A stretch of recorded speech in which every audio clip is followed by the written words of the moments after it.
নমস্কার, কমিউনিটি পোস্টের 8 নম্বর কোশ্চেনের অ্যান্সার। কোশ্চেনটা কি ছিল?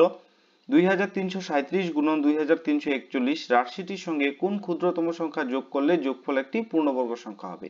এই অঙ্কটা করার জন্য তোমরা একটা জিনিস মনে রাখবে, সেটা হচ্ছে দুটি সংখ্যার গুণফলের সঙ্গে সংখ্যা দুটির পার্থক্যের অর্ধেকের বর্গ যোগ করলে যোগফল একটি পূর্ণবর্গ সংখ্যা হবে। এই কথাটা এসেছে হচ্ছে আমাদের এবির সূত্র থেকে। এবির সূত্রটা কি ছিল?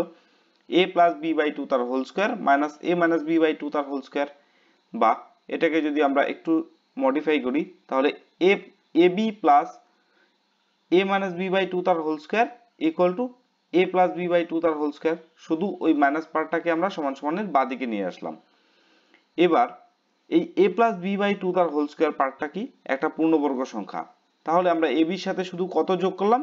এ মাইনাস বি বাই টু তার হোল স্কোয়ার, এই পার্টটা যোগ করলাম। এবার আমরা আমাদের অঙ্কে চলে আসি। তাহলে আমাদের নির্ণয় সংখ্যাটি কত হবে? এ মাইনাস বি বাই টু তার হোল স্কোয়ার। তাহলে কত হচ্ছে? 4/2 তার হোল স্কোয়ার ইকুয়াল টু 4।